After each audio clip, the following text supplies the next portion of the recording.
Today, we will be synthesizing nanoscale zero-valent iron using sodium borohydride reduction method. Before you conduct this experiment, make sure you have all the proper protective equipment.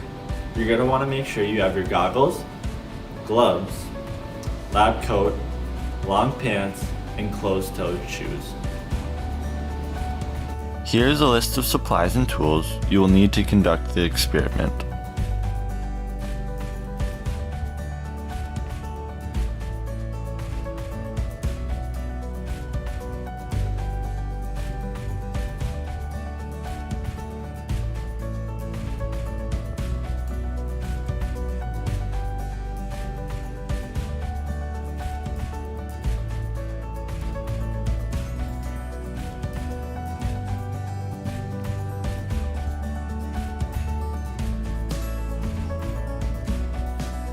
You will also need the following chemicals in this experiment.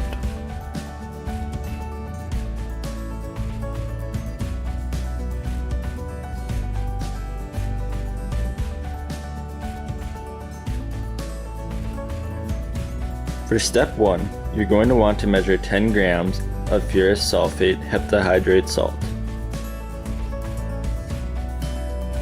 After measuring, you can add the salt to a 1000 milliliter glass beaker. Once you've added the salt to the beaker, you can then add 100 milliliters of your 30% methanol solution into the beaker. Finally, using a magnetic stirrer bar, mix the solution on medium speed for about 5 minutes to completely dissolve the salt. The solution should be a light greenish yellow color when fully dissolved. Before conducting step 2, you're going to want to calibrate your pH meter. After you have done that, you can put the pH probe in the ferrous sulfate solution, making sure the tip is submerged and doesn't come in contact with the magnetic stirrer bar. For step 3, add the NaOH solution by using a micropipette as you continuously keep stirring the solution in the beaker. As the pH approaches 5, you'll want to slow down the adding of the NaOH solution as you want your final pH to be 6.1.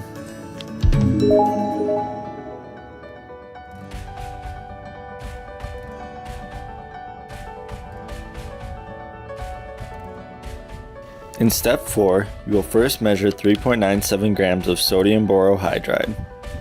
After that, you can use a glass or plastic vial to dissolve the sodium borohydride before adding it to the 50 milliliter volumetric flask.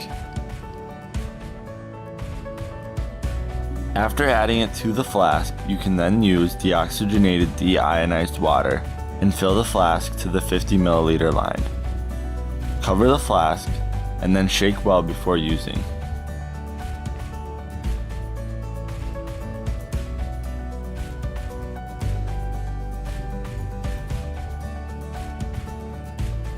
For step 5, transfer your sodium borohydride solution into a burette.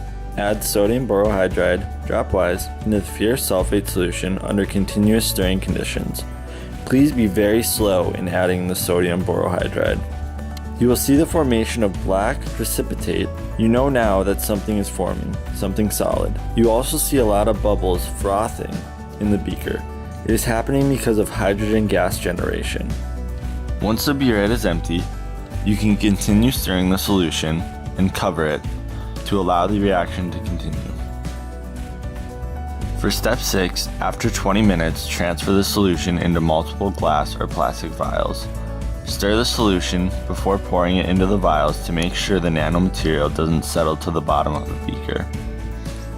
Use 95% ethanol in helping to pour all the contents into the vial.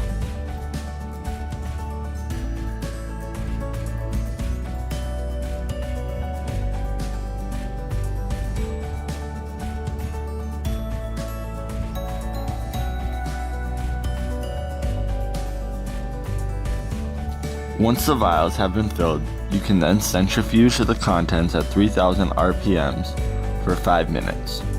This process will allow the contents to separate and allow the nanomaterial to settle to the bottom. Once the 5 minutes is up, take the contents out. Make sure to dispose of the supernatant as it is considered a hazardous waste.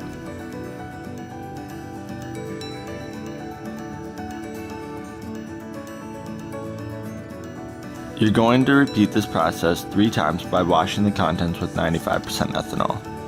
Make sure to use the 95% ethanol to get all the nanomaterial out and into the vials. Note the wash water is also considered a hazardous waste. For step 7, you're going to use a vacuum oven to dry the precipitate in a nitrogen-enriched environment for at least 24 hours. You'll want to first remove any oxygen or air in the oven. To do this, you will first close the vents, then open the vacuum to suck out any air or oxygen. Once the oxygen is removed, you can then close the vacuum and open the vents.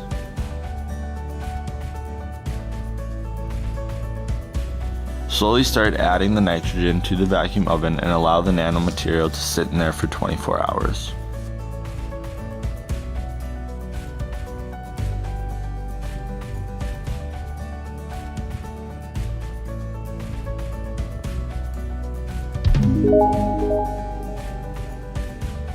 After 24 hours, slowly allow air into the vacuum oven to prevent any sudden burning or fire.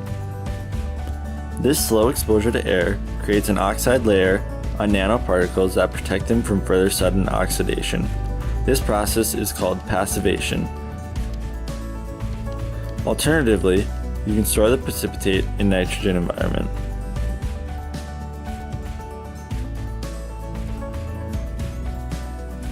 Before conducting this step, make sure you have an N95 respiratory mask, like the one shown here.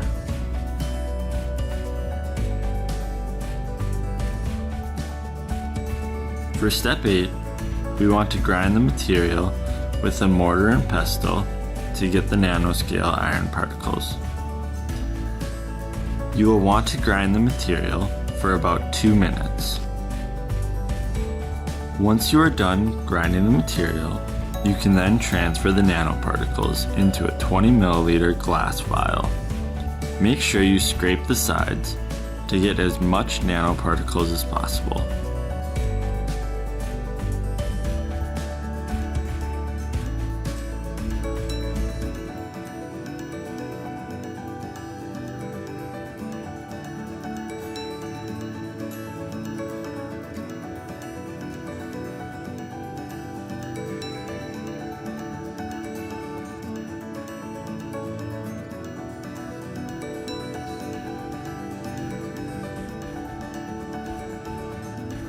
Once the particles are in the vial, you are ready to prepare them for storage. There are 2 different ways we can store the nanoparticles. The first step we can do is by adding nitrogen gas to help prevent any oxidization. Make sure you slowly add the nitrogen during this step.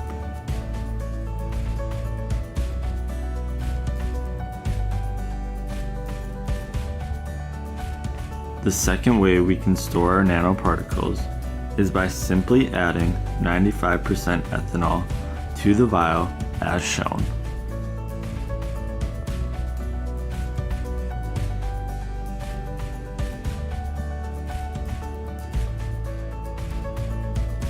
The last step for this experiment is to weigh a portion of the nanoparticles and prepare them to be used in an experiment. Before weighing your nanoparticles, make sure you have a static gun to help remove any static electricity. This will help prevent any nanoparticles from becoming airborne, which would cause a hazardous condition.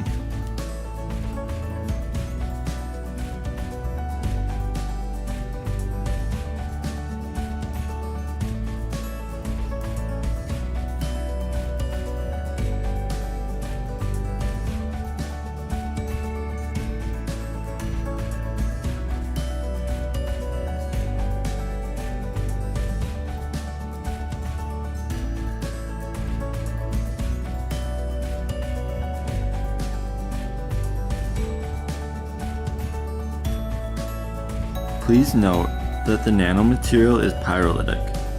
Please store them and handle them with care. Also, consult your chemical safety department if you plan to transport any of the nanomaterial.